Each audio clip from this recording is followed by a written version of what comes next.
감사합니다. 박수하죠, 그러면.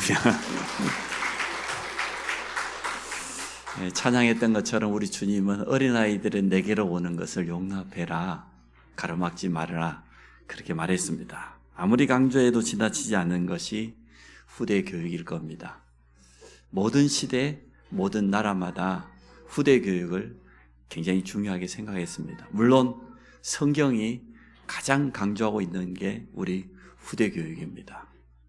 광야길을 가는 길입니다. 가나안 땅을 입성해야 됩니다. 가나안 땅 입성을 앞두고 신명기 6장 4절로 9절에 분명히 말했지 않습니까? 이스라엘아 들으라, 쉐마인데요. 우리 하나님 여호와는 오직 유일하신 하나님이시다. 너는 마음을 다하고 뜻을 다하고 힘을 다하여 네 하나님 여호와를 사랑해라. 부모된 우리 보고 먼저 말했죠. 너는 네 마음 이걸 먼저 새기고, 그리고 네 자녀에게 가르치는데 집에 앉았을 때인지 일어날 때인지 누울 때든지 길을 행할 때든지 손목에다가 아예 그냥 표를 삼고 이마에다가 아예 그냥 붙이고 문설주에다가 바깥문에다가, 그 말 무슨 말입니까? 집 나갈 때도 열어보고 다시 들어올 때도 거기 뚜껑 열어가지고 문 밖에 있거든요. 끄집어내가지고 다시 한번 읽어보고 또 넣어놓고 집문 열고 들어오고. 부모가 먼저 마음에 새기라고 했습니다. 우리 속에 있어야 우리 후대들에게 전달하게 될 줄로 믿습니다. 나야만 부모냐? 아닌 것 같아요. 저와 같이 부교지 생활했던 분이 기다리다가 아이가 아무 애를 써도 안 생기니까 입양을 했어요. 많이 자랐어요.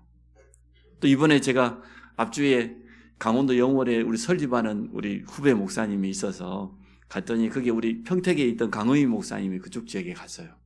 아이를 2명이나 입양을 했어. 저보다 나이가 많거든요, 목사님이. 그래가지고 이제 막 진짜 유치원생 하나 4살짜리 좀 늦은 가면 있어요. 이 보면서 참 그렇다. 나야만 부모가 아니고 여기 있는 우리 중직자 모든 교사들은 영적인 부모 아닙니까? 우리가 부모로서 각인하고 또 후대에게 증인되기 원합니다. 얼마나 유대인들이 이걸 강조했던지 2차 세계대전 때 이 독일 히틀러에게 학살당할 때 마지막까지 유대인들이 손목에 메고 있었던 성경 구절이 이스라엘아 들으라. 우리 하나님 여호와는 오직 한 분, 유일하신 하나님. 너는 마음을 다하고 힘을 다하고 뜻을 다하여 네 하나님 사랑하, 이 말씀을 손목에 걸고 있었다고 합니다. 뿐만 아닙니다. 바벨론에 70년 포로로 잡혀가기 전에 하나님 이사야 선지자를 통하여서 말씀하셨습니다. 뭐라고 10분에 남아있는 이것까지도 황폐하게 될 것이다. 이스라엘이 다 무너졌는데 남은 것도 황폐하게 되지만 밤나무, 상수리 나무가 배임을 당하여도 구루터기는 남아있지 않냐. 그래서 거룩한 씨가 이 땅의 구루터기다. 렘넌트라고 하는 단어를 우리에게 남겼습니다. 이 언약을 붙잡고 다니엘과 세 친구가 포로 현장에 간 겁니다. 근데 그 포로 현장에서 승리한 걸 보게 되어집니다. 그래서 우리가 후대 운동, 렘넌트 운동을 제대로 한다고 하면 하나님은 반드시 회복시킬 것을 믿습니다. 부활하신 주님이 베드로에게 찾아오셨잖아요. 갈릴리 호숫가에서 지금 고기 잡고 있는 베드로에게 찾아와서 묻습니다. 네가 이 사람들보다 나를 더 사랑하느냐? 내가 주님을 더 사랑할 주님이 아십니다. 내 어린 양을 먹이라.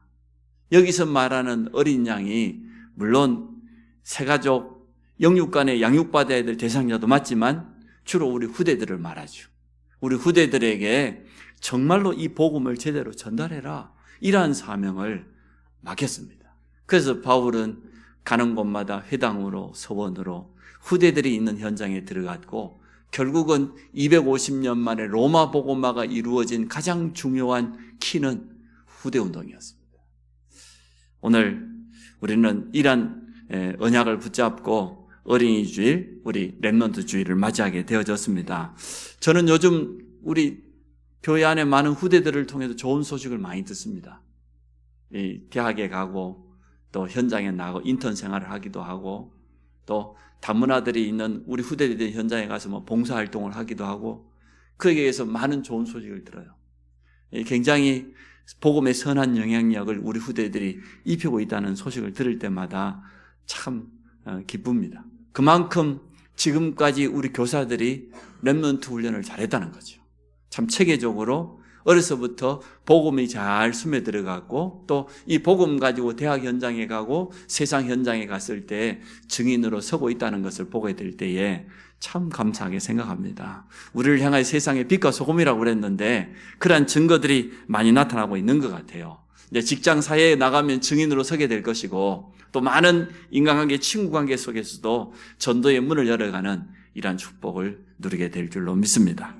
후대가 받을 응답, 또 후대가 받아야 될 응답인데 누가복음 2장 52절은 잘 아는 말씀인데 우리가 보통 영적인 성장, 사회적인 성장, 육신적인 성장, 지식적인 성장, 네 가지 성장을 말하는데 오늘 저는 거기에다가 초점을 맞추는 게 아니고 본문은 여기지만 모델은 다윗을 세웠습니다. 다윗이 어떻게 하나님 앞에 사랑받았는지, 어떻게 많은 사람들 앞에 인정받았는지 다윗을 모델로 삼아서 오늘 말씀을 한번 증거하려고 합니다. 첫 번째, 하나님께 인정받고 사랑받는 후대가 되어야 된다. 다윗을 향하여서 전도자 바울이 하나님의 마음에 합한 자 그랬거든요. 쉽게 설명하면 하나님의 마음에 쏙 들었다 그 말이에요. 하나님의 마음을 잘 헤아릴 뿐만 아니라 그 말씀에 순종하면서 살았던 그런 다윗을 우리가 보게 되어집니다. 우리가 이 땅에 살아가는 동안에 사람의 비유를 맞출 게 아니고 여러분 하나님의 마음에 들기를 주의 이름으로 축복합니다. 사도행전 3장에 안전뱅이가 나사렛 예수 그리스도 이름으로 일어났단 말이에요. 그게 유대인들, 바리새인들, 대제사장들, 서기관들에게는 충격적인 사건이었습니다. 자기들이 십자가에 못 박아 죽인 예수를 그 예수 이름으로 나면서부터 안전뱅이 되고 40년 동안 운명에 갇혀있던 이 사람에게 그 예수 그리스도 이름으로 일어나 버렸단 말이에요. 이게 보통 사건이 아니잖아요. 가야바, 안나스를 비롯한 대제사장의 모든 문중들이 다 모였습니다. 베드로와 요한을 잡아왔습니다. 너희가 무슨 권세로 누구 이름으로 이런 일을 행하였느냐? 베드로와 요한이 정확하게 말했죠. 우리가 십자가에 죽인 예수 그 이름으로 이 사람이 성하게 되어서 우리 앞에 이렇게 섰다. 이 말을 듣고 보니까 그것을 본 목격자들이 너무나 많거든요. 소문이 예루살렘 전역에 일시에 퍼졌으니까 모든 사람이 다 보고 들은 사건을 감출 수가 없단 말이죠. 마지막에 그 대제사장의 무리들이 뭐라고 협박합니까? 예수 이름 말하지 말고 예수 이름 가르치지 마라. 그렇게 협박하는데 그때 사도행전 4장 19절 20절 베드로와 요한이 하는 말입니다. 하나님 앞에서 생각해 봐라. 너희 말 듣는 게 맞냐? 하나님 말씀 듣는 게 맞냐? 우리는 보고 들은 것을 말하지 아니할 수 없다. 많은 사람들이 입장이 곤란해지면 사람 비유 맞추고 현실 따라가고 그렇게 합니다. 그런데 베드로와 요한은 내가 하나님 앞에서 생각해 봐라. 하나님의 마음에 드는 자. 우리 렘넌트들이 앞으로 그런 선택해야 될 일들이 굉장히 많아요. 나가서 당장에 직장을 선택하고 다음에 이제는 결혼을 하려고 하면 하나님의 마음에 합한 자를 만나야 되는데 자칫하면 내 마음에 드는 사람, 내 마음에 드는 직장을 쫓아가기가 참 쉬워요. 그런데 다윗은 어떻게 했습니까? 하나님의 마음에 합한 자라고 그랬어요. 사무엘상 13장 22절에도 그랬습니다. 뭐라고 했습니까? 14절에 보니까 여호와께서 그의 마음에 맞는 사람을 이스라엘 백성의 지도자로 세울 것이라고 사무엘 선지자가 하는 말이 누구에게 하는 말입니까? 사울왕 앞에서 하는 말입니다. 사울왕이 지금 블레셋과 전쟁을 앞두고 사무엘 선지자를 초청했어요. 빨리 와서 예배를 드려주라. 우리가 번제와 화목제를 드리고 나가야 전쟁터에 싸울 것 아니냐. 이 약속된 기일이 다 지났는데 사무엘 선지자가 안 와요. 뭔 바쁜 일이 있었는지. 사울왕이 어떻게 했습니까? 이스라엘 백성들이 흩어지려고 하니까 어쩔 수 없이 그들의 마음을 붙잡으려고 사무엘 선지자가 오지 않았는데 자기 마음대로 번제와 화목제물을 드렸어요. 왕이 드릴 수 있는 건 아니거든요. 그때 늦게 온 사무엘이 하는 말입니다. 하나님이 당신을 버렸다. 이제는 더 이상 사울 왕을 하나님이 책임지지 않겠다는. 그때 한 말입니다. 여호와께서 그의 마음에 맞는 사람을 이스라엘 백성의 지도자로 세우게 될 거예요. 결국은 그렇게 되어졌어요. 그것을 전도자 바울이 사도행전 13장에 보니까 옛날 성경에는 하나님의 마음에 합한 자라 그랬고, 이번에 개역개정 성경에 보니까 하나님의 마음에 맞는 사람 이를 표현했습니다. 어찌됐든 우리 모든 여기 있는 후대들은 하나님의 마음에 쏙 드는 그러한 후대들이 되기를 축복합니다. 그게 첫 번째 우리 후대들에게 드리는 약속이에요. 하나님의 마음에 드는 사람, 하나님의 마음을 기쁘게 하는 사람. 다윗의 인생을 쳐다보니까 하나님이 사랑할 수밖에 없어요. 첫째, 다윗의 인생 보십시오. 양치기 시절에 보니까 여호와 하나님을 어떻게 사랑했습니까? 혼자 있는 시간에 시를 지어서 악기를 타면서 찬양하면서 그렇게 하나님을 찬양하는 거 보세요. 오늘 우리 유치부가 흥음독송을 준비했다고 합니다. 제가 막 기대가 많이 됩니다.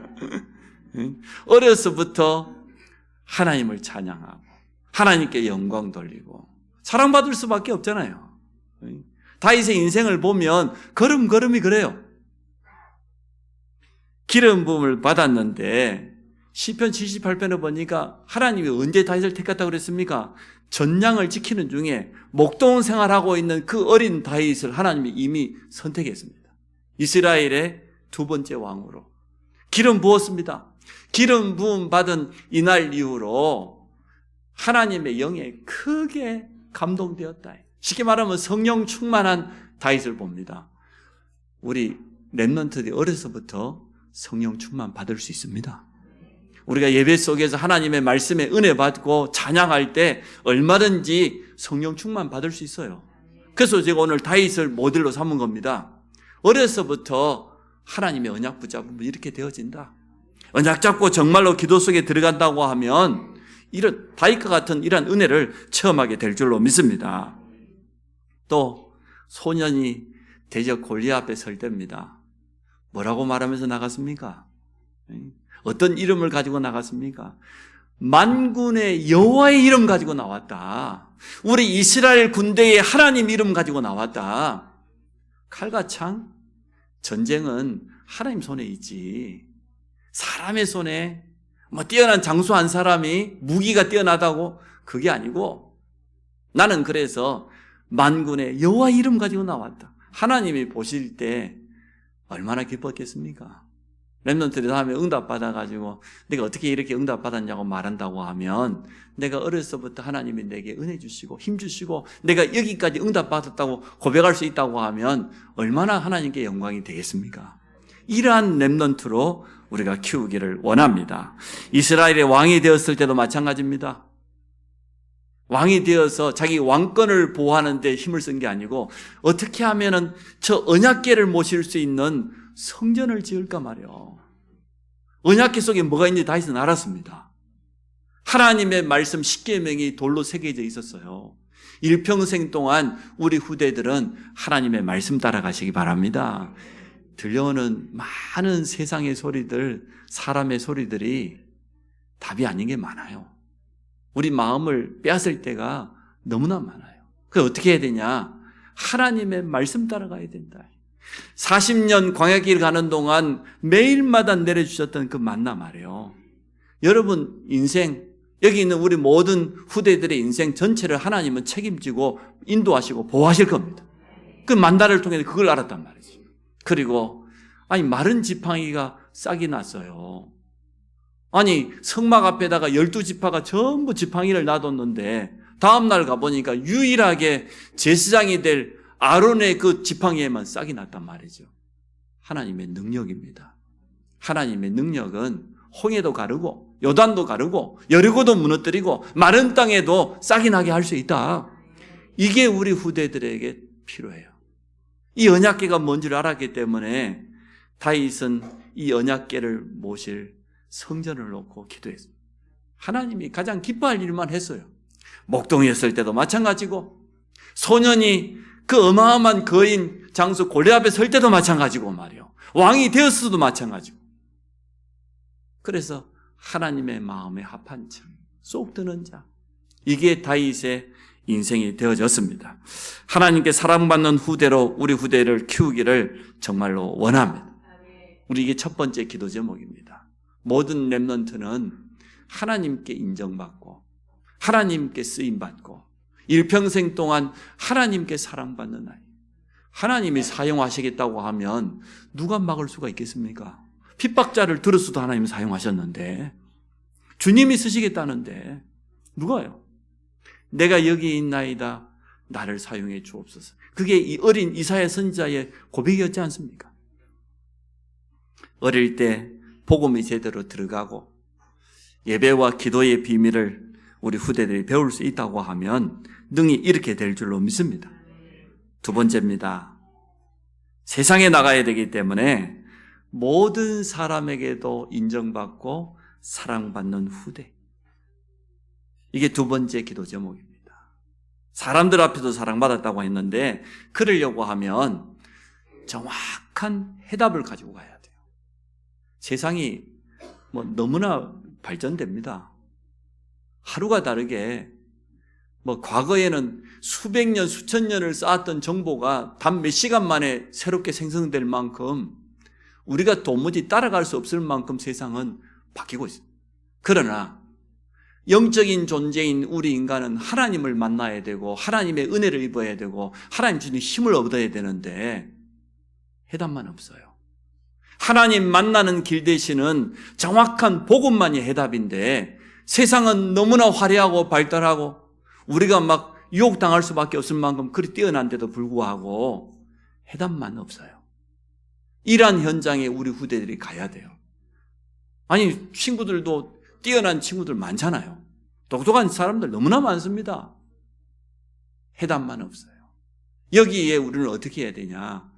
해답 가지고 서야 될 줄로 믿습니다. 어떠한 사람을 만나도 해답을 전달하는 자, 그것도 정확한 해답을 줘야 됩니다. 복음이 필요한 사람들이 현장에 기다리고 있기 때문에 이미 이제 대학 청년들은 벌써 사회 현장, 세상 현장에 나가잖아요. 이거 꼭 기억해야 됩니다. 세상에 나가면 좋은 사람 배울 점 참 많습니다. 반대로 이상한 사람, 영적인 문제 때문에 너무 힘들어하는 사람들, 우리말로 하면 시달리고 있는 사람들 더 많아요. 이런 사람들을 살리지 않으면, 복음으로 답을 주지 않으면 절대로 안 되기 때문에 모든 렘넌트는 해답 가지고 가라. 또 어떤 현장에서도 복음의 능력으로 승리하는 비밀을 가지고 가라. 영적인 힘 가지고 가라는 거예요. 해답인 복음 가지고 가고 영적인 힘 가지고 가라. 다윗이 만나는 모든 사람 다 살렸지 않습니까? 누구든지 다윗에게 가면 다 살아났어요. 그래서 우리 후대들이 갖춰야 될 영적인 인성과 인격입니다. 모든 사람을 살리는, 똑같은 말을 가지고 사람을 살리는 말이 있습니다. 살리는 사람이 있습니다. 그러나 너무나 진실되고 맞는 말 가지고 상대를 어렵게 하고 비난하고 죽이는 사람이 있어요. 좀 미안한 얘기지만 주로 정치인들이 그러죠. 너무나 똑똑한데 너무나 맞는 말 가지고. 근데 정말 우리는 어떻게 해야 되냐? 정말 똑같은 말이지만 내가 전하는 이 말을 통하여서 상대가 살아나도록. 때로는 좀 미안하지만 거짓말을 해서라도 상대방 살릴 수 있다고 하면 그게 나쁜 거짓말입니까? 사람을 어렵게 만드는 거짓말이 있어요. 분명히 사기꾼 있어요. 입만 열면 사기치는 사람 있잖아요. 그런데 우리는 때로는 사람을 돕기 위해서, 그 사람을 보호하기 위해서도 하잖아요. 저는 그 거짓말 아니라고 생각합니다. 그게 어떻게 거짓말입니까? 또 위에 있는 선배, 그 권위를 인정해야 돼요. 선생님을 향하여서 담탱이라고 한다든지 이상한 단어가 있다고 그러는데 그 잘못된 거예요. 정말 집에서는 부모의 권위를 인정하고 학교에서는 선생님의 권위를 인정하고 또 교회에서는 중직자와 교사가 얼마나 소중합니까? 또 세상 나가면은 누구나 다 선배가 있어요. 위에 어른이 있어요. 하나님께서 세우신 거예요. 신자든 불신자든. 저는 선거 결과가 끝나면 인정한다. 근데 어제 참 좀 제 마음에 안 들었습니다만 인정합니다. 왜? 하나님이 그렇게 하시니까. 위에 있는 사람들을 섬기고 밑에 있는 사람은 어떻게 해야 됩니까? 이끌어줘야지. 누구나 처음 들어온 사람은 모르는 것이기 때문에. 그리고 옆에 있는 사람 정말로 배려하고 함께 갈 수 있는 이런 능력을 갖춰요. 그래서 다윗은 사울 왕을 끝까지 보호했어요. 맞죠? 아니, 많은 옆에 있는 신하들이 가만히 눈치를 보니까 사울 왕이 영적으로 시달려. 막 밤에 악몽에 시달리고 악한 영에게 막 시달리고 그게 눈에 보이도록 드러났으니까 왕으로서의 이제는 모든 이 자질을 다 잃어버렸어요. 하나님께로부터도 이제는 버림받아. 선지자 사무엘이 이미 선포해 버렸으니까요. 그런데도 다윗은 어떻게 합니까? 끝까지 사울 왕. 왜냐? 하나님이 기름 부으신 왕이라는 거예요. 하나님의 권위입니다. 하나님이 세우신 그 권위를 인정하는 거 보세요. 위에 있는 사람. 그래서 아마 직장 나가고 보면 상사들 가운데 좀 이상한 사람 있겠죠. 그렇지 않겠습니까? 그때 우리가 꼭 기억해요. 우리 후대들이 꼭 기억해요. 또 어려움 당하고 있는 밑에 있는 사람 늘 챙기고 함께 갈 수 있는 이러한 능력을 갖춰야 될 줄로 믿습니다. 왜냐 그러면 복음과 전도의 눈으로 모든 사람을 보면 이상한 사람이 아닙니다. 어려움 당한 사람이에요. 나를 어렵게 하는 사람이 아니고 그것 때문에 스트레스 받을 것이 아니고 하나님께서 저 사람을 도우라고 내게 붙이는 게 아니냐 말이죠. 이렇게 전도의 눈으로 복음의 관점으로 봐야만 됩니다. 당연하지. 하나님 모르고 이 세상 살아가는데 얼마나 힘들겠어요. 얼마나 스트레스를 많이 받겠어요. 그 사람들을 향해서 우리는 해답 가지고 영적인 힘 가지고 우리 렘넌트가 서야 될 줄로 믿습니다. 그래서 다윗이 만난 사람들 보세요. 사무엘 선지자가 그냥 기름 부은 게 아니고 정확한 사명을 줬잖아. 왜 이스라엘의 왕이 돼야 되냐? 주위에 지금 대적들로 가득 차 있는 이 작은 나라 이스라엘에 왕이 되거든 언약궤를 모실 성전을 준비하고 또 1,000망대를 세워서 든든하게 백성들을 보호해야 된다. 하나님이 가장 기뻐하시는 이 일을 해야 된다. 이것을 딱 전달받았어. 일평생 동안 사무엘의 제자잖아요. 사무엘을 도와서 이 일을 해나가는 거 보세요. 또 말씀드렸던 것처럼 사울 왕의 권위를 인정하고 끝까지도 아니 왕이 말이야 사이 삼았던 다윗을 죽이려고 군대를 이끌고 추격했습니다. 상상이 됩니까? 얼마나 다윗이 도망다니다가 이방 나라 골리앗의 나라 블레셋까지 도망갔잖아요. 블레셋 사람들이 다 죽이려고 했잖아요. 다윗이 정신 나간 사람처럼 하기도 하고 그러잖아요. 그런데도 다윗은 끝까지 사울 왕을 사랑합니다. 위에서 기도합니다. 보호합니다. 이거 보면서 보통 그릇이 아니다. 자기 아들 말년에 말이요. 아들이 반역을 일으켰어요. 신하들이 너무 이상한 사람들 많잖아요. 다윗이 죽고 나면은 저 많은 아들들 가운데 누가 왕 자리 되겠냐 말이에요. 늘 거기에 관심 있는 사람은 그런 눈밖에 없죠. 압살롬을 부추긴 거예요. 빨리 지금 나서야 된다. 가만 놔두면 솔로몬에게 다 넘어가게 생겼는데 더 늦기 전에 지금 해야 된다. 다윗이 맨발로 도망갔다고 그랬어요. 왕국에서 얼마나 급했던지 말이에요. 그런데도 군대 장관을 불러서 뭐라고 합니까? 끝까지 압살롬 죽이지 말아요. 끝까지 살려라. 보통 사람은 아니에요. 마지막으로 세 번째입니다. 지혜와 키가 자라고 오늘 본문에 그랬습니다. 하나님께 인정받는 사랑받는 우리 후대들. 모든 사람을 살리는 자. 해답 가지고 현장에 서는 우리 후대들. 그러면 렘넌트 시기에는 못하냐? 아니죠. 여러분이 학교 현장에서 조금만 응답 받으면 증인으로 서면 얼마든지 할 수 있는 거지. 근데 오늘 지혜와 키가 자라고 일했습니다. 그래서 우리 참 전문 사역자인 교사들이 얼마나 감사한지 몰라요. 지금까지 후대들을 놓고 메시지를 주고 기도하고 훈련시키고 했던 것들이 이렇게 이제는 잘 열매를 맺어가는 것 같아요. 세 가지 흐름 속에 있으면 지혜와 달란트를 찾을 수 있습니다. 세상에 뛰어난 교육들이 많이 있다고 합니다. 영재 교육도 하고 어려서부터 특별한 교육을 많이 하는 것 같아요.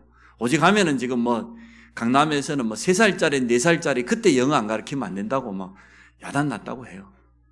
맞는 말이겠죠. 그러나 그것보다 가장 중요한 것이 뭐냐 말이죠. 우리 후대들에게 가장 먼저 각인되어야 될 게 뭐냐 말. 그래서 네 하나님 여호와는 오직 유일하신 하나님이시기 때문에 어려서부터 각인시키라는, 누웠을 때든지 일어날 때든지 길을 행할 때든지 여호와 하나님 사랑하는 것을 가르치라는 겁니다. 어떻게 가르쳐야 되겠습니까? 이거는 반드시 부모와 교사의 지도가 필요하고 도움이 필요합니다. 하나님의 말씀이 내게 성취되는가? 예배를 드리고 나면 말씀 속에서 하나님이 내게 주시는 말씀을 붙잡아야 안 되겠습니까? 이건 교사들이 좀 도와줘야 돼요. 오늘 말씀을 어떻게 받았는지. 우리가 언약 잡았다 그러는데 실제로 언약을 어떻게 잡고 있는지, 그리고 말씀을 받고 나면 이 말씀을 자기 삶 속에 어떻게 적용하는지, 이건 우리 후대들뿐만 아니라 이 자리는 우리 모든 성도들이 함께 찾아가야 될 거죠. 주일 포럼을 하는 목적이 여기 있는 것 아닙니까? 오늘 예배를 드리기는 드렸는데 어떻게 하나님의 말씀을 받았냐 말이죠. 오늘 그 말씀을 내게 어떤 미션으로, 어떤 언약으로 붙잡았냐, 그게 중요한 거 아니겠습니까? 이렇게 후대들을 도와줘야 됩니다. 두 번째, 기도할 수 있는 그런 렘넌트로.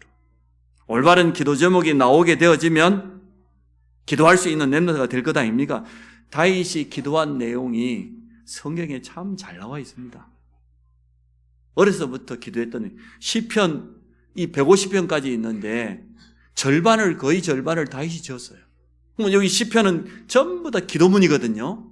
하나님 앞에서의 기도요, 신앙 고백이요, 찬양이거든요. 하나님께 영광 돌리는 내용인데 어렸을 때부터 다윗이 이렇게 했어요. 다윗은 완전 기도의 사람이었다는 증거가 분명히 있죠. 그래서 우리 후대들이 말씀을 받을 때 어떻게 말씀을 붙잡고 있는지, 또 어떻게 기도 생활하고 있는지 이 부분을 우리가 도와주고 또 점검해 줘야 되겠습니다. 그러고 나면 응답은 당연히 오게 돼 있죠. 렘넌트가 더 응답받기 쉬워요. 우리는 생각이 막 복잡한데 후대들은 순수하기 때문에 훨씬 더 정확하게 기도 응답 받을 수 있습니다. 응답받은 이것을 가지고 학교 현장에 서고 또 증인으로 우리 후대들을 세워야 될 줄로 믿습니다. 당연히 전도의 문은 열리게 되어질 것입니다. 자, 키가 자라고 그랬는데 나이 들면 당연히 키가 자라는 거 아니겠습니까? 여기서 말하는 키가 자라고 그 말은 육신적인 성장을 의미한 거죠. 건강이 반드시 갖춰져야 되기 때문에 그렇습니다. 세계 복음화에 필요한 건강이 우리 후대들에게 준비되도록 그렇게 해야 되겠습니다. 그래서 영적인 부분, 하나님의 말씀, 기도의 비밀도 가져야 되겠지만 또 진짜 육신적인 성장이 나이에 맞게끔 정확하게 이루어져 갈 수 있도록 그걸 도와줘야 돼요. 우리 아동부에서는 보니까 예배 시간 이후에 호흡기도 하고 한다더라고요. 참 잘한 거예요. 이걸 꾸준히 하나님의 말씀을 붙잡고 묵상하면서 호흡하면서 이러한 부분들을 배워갈 수 있도록 기도해 줘야 되겠습니다. 저는 욕심을 내고 있습니다. 기도의 뜰은 결국은 치유의 뜰인데 요즘 사람들이 너무나 많이 시달리고 마음이 편치 않고 우울하고 거기다가 이게 쌓여져 가지고 육신의 질병이 올 수밖에 없고 나중에는 이게 지나가면은 가정의 문제로 또 후대들에게까지 그대로 내려가기 때문에 기도의 뜰 참 필요하다고 봐요. 근데 지금 이 호흡과 함께 말씀을 묵상하면서 이 부분이 가능하다고 보거든요. 또 그러한 좋은 증거들이 많은 교회들에게서 나타났단 말이죠. 그래서 조금만 기회가 되어지면 이 일을 해야 될 분들을 본격적으로 훈련을 좀 시켜가지고 우리 교회 안에서 우리가 같이 한번 호흡 기도도 해보고 우리 후대들하고도 같이 한번 기도문을 가지고 해보고 이런 훈련을 한번 시켜보려고 하는 그런 욕심을 가지고 있습니다.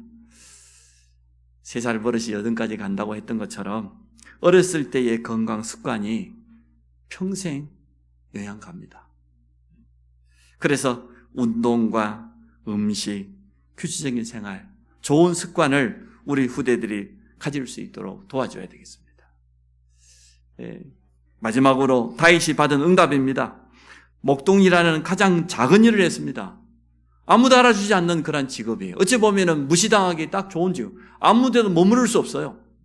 늘 새로운 목초지를 따라서 움직여야 되는 그런 직업을 가지고 있는데도 불구하고 우리가 생각하면은 정상적인 교육 받을 수 있겠습니까? 그럴 수 없는 환경인데도 불구하고 하나님은 전량을 지키는 목동 생활하는 그 다윗을 선택했단 말이에요. 이스라엘의 왕으로. 우리가 상상할 수 없는 그런 선택 아닙니까? 왜냐? 다윗은 어려서부터 아마 아버지로부터 교육받은 부분도 많이 있었겠죠. 하나님 앞에서의 영적인 부분이 준비되었고 또 모든 사람을 살릴 수 있는 그러한 그릇이 준비되었고 뿐만 아니고 오늘 지혜가 자라고 키가 자라고 이러한 축복이 준비되어진 줄로 믿습니다. 양을 지키려다 보니까 당연히 할 수 있는 거는 하나밖에 없어요. 물맷돌 던지는 연습밖에 안 했어요. 그런데 그 작은 것이 결정적인 순간에는 기회가 되죠. 위기는 기회란 말이 맞죠. 이스라엘의 블레셋 골리앗이 쳐드는 위기를 맞았는데 그때 소년 다윗이 말이에요. 가장 귀하게 쓰임받을 수 있는 기회가 되어졌습니다. 하나님은 그 다윗을 이스라엘의 왕으로 세웠습니다. 일천망대를 세우고 성전을 준비하게 되어졌습니다. 결론을 맺습니다. 다윗이 자기 인생의 시간표대로 이렇게 고백을 했어요. 목동일 때는 여호와가 나의 목자시다 그랬어요. 맞지 않습니까? 나는 그의 기르시는 양이고 여호와가 나의 목자다. 이렇게 고백했어요. 그래서 나는 부족함이 없고 사망의 음침한 골짜기를 간다 할지라도 해를 두려워하지 않는다. 얼마나 자기 시간표에 맞는 고백을 했습니까? 군인이 되었어요. 근데 이 다윗이 뭐라고 합니까? 여호와가 나의 힘이라고 그랬어. 여호와가 나의 방패라고 그랬어요. 여호와가 나의 요새라고 그랬어요. 자기 인생의 시간표에 딱 맞게 고백을 해요. 어쩌면 시간표에 딱 맞아. 아니 도망자의 생을 사는데 도망갈 것이 없잖아요. 사실은 왕이 군인을 데리고 자기를 추격하는데 어디 도망갈 데가 있겠습니까? 그때도 다윗은 고백합니다. 여호와는 나의 피할 산성이 되신다. 나의 피할 요새가 되시고 바위가 되신다. 이렇게 고백했어요. 그 말은 일평생 동안 다윗은 하나님과 동행하는 삶을 살았어요. 왕이 되고 난 다음에는 뭐라고 고백합니까? 나는 왕자리보다 저 성전에 파수꾼 되기 원하고 여호와만이 나의 왕이다. 이렇게 고백했어요. 결론입니다. 하나님 앞에서 우리 렘넌트들이 아무도 보지 않는 그 자리에 있어도 하나님 앞에서 예배할 수 있고 기도할 수 있고 모든 일을 할 수 있다고 하면 우리 후대들은 틀림없이 축복받을 겁니다. 하나님께 인정받는 내 마음에 합한 자 하나님 앞에서. 두 번째, 세상 앞에서 사람 앞에서. 사울왕 앞에 설 때도 마찬가지였고 골리앗 앞에 설 때도 마찬가지였고 인생의 위기를 만났을 때도 마찬가지였습니다. 그때마다 다윗은 해답 가지고 있었어요. 여호와가 나의 목자다.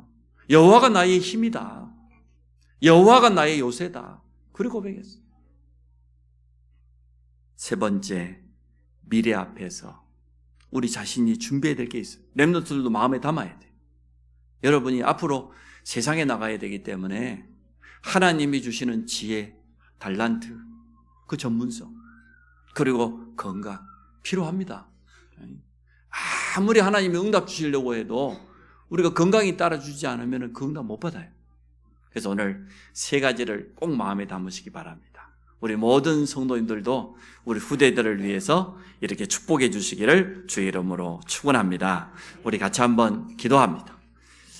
이 시간 정말 하나님 앞에서 우리 후대들을 키우고 또 세상 앞에 당당히 내놔야 되기 때문에 모든 사람들 앞에 해답 가진 후대들로 키우고 또 미래를 앞두고 우리 후대들이 그릇이 온전히 준비되어질 수 있도록 우리 한번 30초만 같이 합심을 한번 기도하도록 하겠습니다. 하나님, 우리 후대주의를 맞이하여서 우리 렘넌트를 축복하며 또 올바른 기도 제목을 붙잡을 수 있도록 은혜 주신 것 감사합니다. 일평생 하나님 앞에서 사랑받고 인정받는 그런 후대들로 키우기를 원합니다. 올바른 예배의 비밀과 기도의 영적인 힘 가지고 이제는 세상 앞에 서게 하여 주옵소서. 해답 가진 자로, 모든 사람을 살리는 자로 우리 후대들이 서게 하여 주시며, 다가올 미래가 분명히 있기 때문에 237과 5천 미전도 종족을 향하여서 준비되는 우리 모든 후대들이 되도록 주께서 축복하여 주시기를 간절히 원합니다. 오늘 말씀을 우리 모든 렘넌트들이 마음속에 새기고 그대로 응답받도록 축복하여 주옵소서. 예수 그리스도 이름으로 기도합니다.